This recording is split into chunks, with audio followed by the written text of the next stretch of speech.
Well, good morning, everyone. I'm pleased to be here with this distinguished panel. And I think what I want to do is sort of start off by allowing my fellow panelists here to kind of give you a little bit more background on themselves and what they're doing, what they've done, and where their focus is. So I'll start closest to me. So Takuya, if I can begin with you, please. Sure. Good morning. My name is Takuya Kobori. I'm based here in DC, and I'm from the Japanese Financial Services Agency. So my roles has three areas in DC. So first is monitor U.S. Financial regulatory landscape and get insights from there and inform my country's regulatory approach. And also, for second thing. I engage with the financial services companies here, including blockchain companies and fintech firms, and understand their pain points and potentially improve our regulatory approach. And third, I research fintech situation in the U.S. and bring back insights to my own country. Thanks, Takuya. And Dom, you're our industry representative on the panel. So if you could give a little bit more background on yourself, please. Yeah, hello everyone. I'm Dominik. I'm happy to represent the industry. And so this year will actually be the 10th anniversary for IOTA. So I would say that we're one of the oldest blockchain networks and projects in this space. And we've sort of seen the entire evolution of this early industry, where it was about publishing a blog post on Bitcoin Talk Forum, to now actually being here in Washington and actually advising and giving input on US policies. I think it's been a pretty amazing journey so far. Our focus and our claim to fame is really focusing on real-world adoption, right? So focusing on how can blockchain be used in various industries for various use cases that go outside of these sort of crypto-native use cases. And we started the project in Germany as a German nonprofit foundation. We then actually also evolved to setting up a separate structure in Switzerland, and now the most recent one in Abu Dhabi. So we've sort of seen this global landscape. And right now, our core industries that we focus on is tokenization of real-world assets, is international trade. How can we digitize trade documents? How can we actually tokenize physical assets and then also provide funding to traders around the world? And then the third area that we really focus on is digital identity for individuals and also for organizations. Yeah, thanks, Dom. And Clara, we talked a little bit last night about kind of your hybrid role coming out of Liechtenstein. If you could provide the audience a little bit more background on that. Certainly. So good morning, everyone. It's a great pleasure to be here. I'm the director of the Office for Financial Market Innovation and Digitalization for the Liechtenstein government. This is a competence and coordination unit dealing with innovation, digitalization, and emerging technologies relating to our digital and emerging technologies strategies, policies, but also building legal regulatory frameworks and framework conditions for emerging technologies and innovation digitalization topics. So I think every government seeing the fast exponential developments in that space needs a dedicated competence unit that specifically deals with that and supports the government in shaping these developments. So I'm really at a unique vantage point of this intersection between regulation, government, and technology, and where we cannot just witness these innovations to thrive and develop and really to embrace them, but we're actually at a point where we can actually and actively shape them so that they can be successful. Well, thank you all. And so, as we spoke, preparing for this panel and looking at the outlook, each of you sort of had a view sort of from the perspective of your own, in the case of Takuya and Clara, your own countries that you're representing, and of course Dom from an industry perspective. But I'd like to dig a little bit deeper into that. And I'm going to start again with you, Takuya. What's the outlook now, the regulatory outlook from your perspective, from Japan's perspective, if you will, and I'll kind of bring forward a question that I told you that we would introduce here. To what extent have recent developments in the U.S. and the change in the atmosphere in the U.S. with regard to digital assets influenced that outlook? Yeah, and of course, I'm not in a position to comment on the regulatory changes in itself, but yeah, it has some impact on our regulatory approach. There could be some potential impact. So currently, we are now considering reclassify the definition of the crypto assets in our regulatory space. So we are thinking about classifying them as financial instruments. So with doing that, it could potentially open a door to the crypto ETFs in the Japanese market, and also tax treatment will be changed. So we are closely monitoring, what the SEC is currently doing. For example, like they had a crypto roundtable very recently. I attended that, and there's a very interesting, discussion there. And also, we're closely watching what Congress is doing. So they're, talking about market structure regulation, market structure legislation, and also in terms of stablecoin, we already have a stablecoin regulatory framework, but that's based on basically model after the New York State regulation. So if the federal regulation passed in Congress, that could potentially affect our regulatory approach to some extent. But anyway, whether or not the regulatory approach will change is not really important, but I think the regulatory cooperation in this space is more important for us. So that's why I'm here and try to coordinate with the counterparts here, like the SEC, CFTC, and other regulatory agencies here. So yeah, that's my takeaway from what's happening in the U.S. now. Yeah, thank you, Takuya. And Clara, I'm going to come over to you. Sort of the same question, but let me add a bit here because we talked last night about kind of the need for what we were labeling as regulatory innovation, right?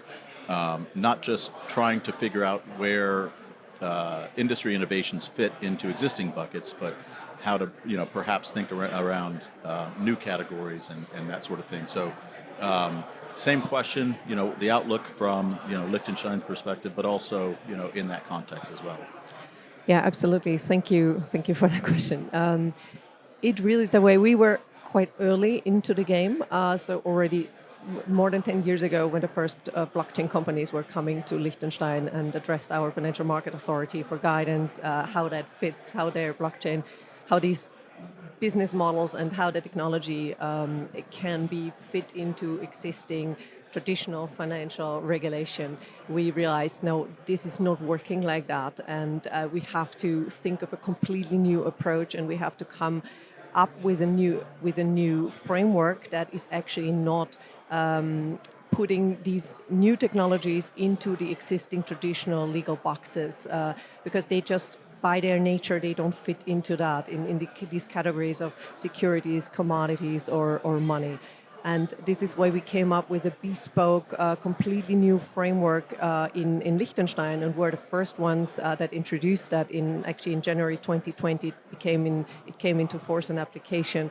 Our comprehensive legal framework for not just the financial market or financial tokenized instruments, but for the whole of the token economy. And at the heart of this framework, the really key innovation of it is actually this token container model, where we are separating the technical layer, so the token itself, from the legal layer, so what actually the token represents. So the token can represent any kind of right, be that tokenized gold, or be that an energy right, or a license, or a security, or a commodity, or also access to a service, for example. And so by separating that, we allowed for this technology neutral and principle-based approach that on a legal level is already so abstract that as we see technology advancing and changing, that it stays actually flexible enough to accommodate these changes and allows for legal clarity and legal certainty for crypto asset service providers to thrive in that system. And so it's not tweaking the existing system, but really creating a bespoke framework for the token economy. And this has proven very successful. The markets in crypto assets regulation in the EU has in principle taken on inspiration from our approach. So introducing a registration and supervision regime for crypto asset service providers. We have implemented MiCA because we're part of the European Economic Area and Customs Union with Switzerland, so have a very unique positioning and geographic and also political positioning between these highly attractive markets and privileged market access to both of them via our EEA agreement. So we implemented MiCA, but in addition to that, our Blockchain Act, the German acronym is TVTG, so it stands for Token and Trusted Technology Service Provider Act, is still in existence, and actually it complements MiCA because we provide with this TVTG additional roles and additional regulation where we see gaps in MiCA that we have closed in the interest of consumer protection and market stability. So, for example, the token lending service provider or also NFT custody. So these kind of activities that we see very, very important to be regulated and to provide legal clarity for the entities that are looking for that, because it lowers their compliance costs and it allows for them to focus on their business models and to build and to thrive and not having to spend too much energy and money and resources on compliance and or because it's not clear what compliance means, and the consumers are also protected, and it builds trust for them to adopt these technologies and use them safely. Yeah, thanks, Clara. And Dom, coming over to you, I live in the UAE, as you know, and I know that you've got a lot of activities there as well. And one of the things that we were kind of talking about, and I say this as delicately as I can, but in the UAE, the regulators, particularly in the free zone, have what I would say they're unashamed of their commercial role, right?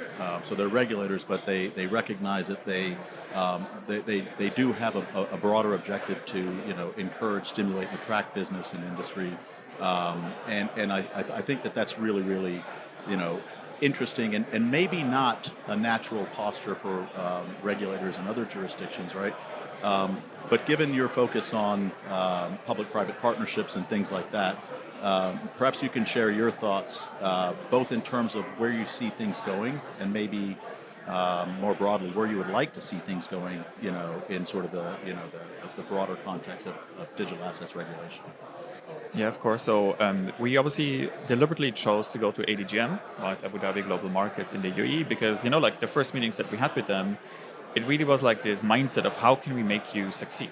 What do you need to really thrive? What kind of regulations do you need? How can we even change that? Right? So it was really like a bottom-up approach by the regulator, trying to make sure that they make the right kind of legislation that gives us clarity for our business model and that doesn't necessarily limit us.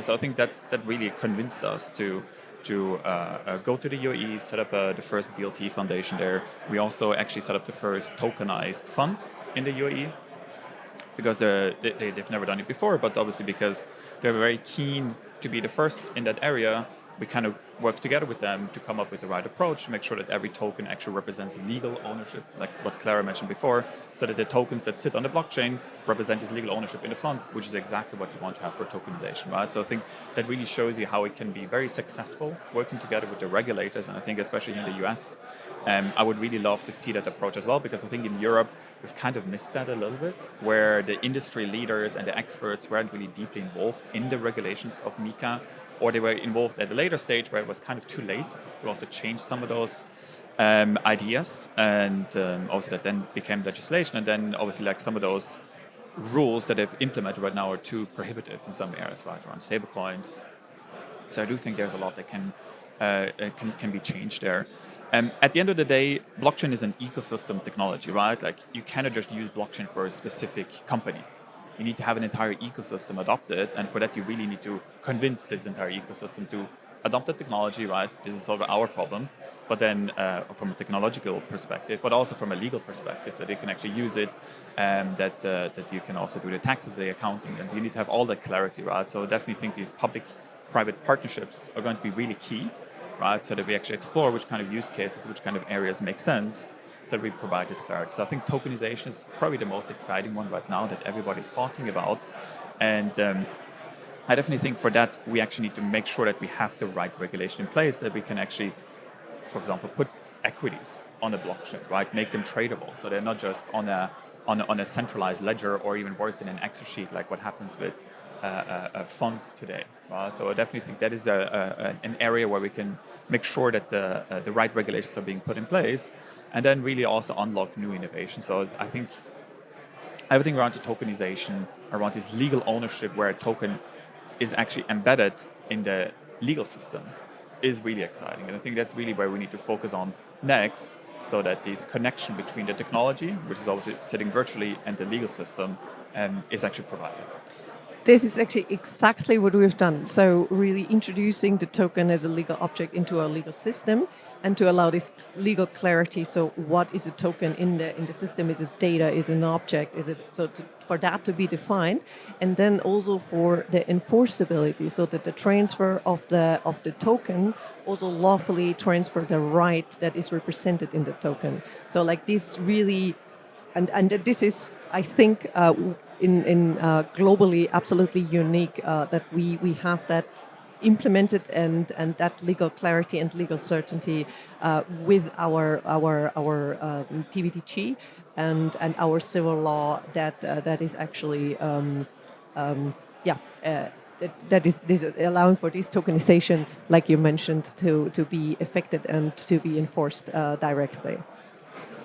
Yeah, that's a really good point, and I'm personally pleased to hear that, because one of the things that I'm really concerned about myself is, we take existing regulations and the incumbents, and then we say, okay, let's adapt the technology to meet both of those two existing paradigms, and you end up with, a situation in which you're not really unlocking the power of the new technology, and then you're just reinforcing the incumbents, and the innovators are kind of, to some extent, left out, many of them in any case. So Takuya, just as we sort of come to a close here, because I think we're getting close to time here, but let me come back to that question of, there's obviously a new, a new wind blowing through Washington in terms of digital assets, in terms of the industry. There's a great sense of sort of optimism, and certainly there's a stated objective by the president and the administration, that they really want to make the U.S. sort of a global hub.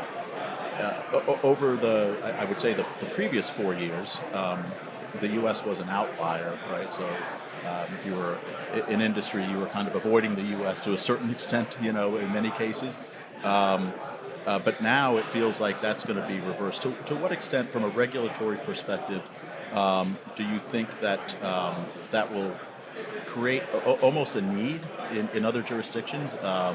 I sense that this is a more important question from Europe's perspective, but from Japan's perspective, what changes do you think that that might, and I don't mean specific regulatory changes, but approach, change in approach or an attitude? Well, I don't think that the U.S. situation in itself, triggers some changes in our approach. So we are actually facing a more deeper problem in our own country. That's the demographic headwind and lower growth in our economy. So yeah, we have to make sure to deal with that. And to do that, the technological advancements are a really important factor when you think about the classic Douglas function. So we are not going to have a labor input, so we need some capital investment, technological advancements. And in terms of technological advancements, we see Web3 as a really important space to grow going forward. And what we have is a really huge domestic market, and we want to make that thrive more. And we are trying to bring international players into our space, but sometimes it's hard to tap into the Japanese market because of many barriers there. So yeah, I'm trying to we are trying to make our regulatory approach as transparent and clear and easy to navigate as possible.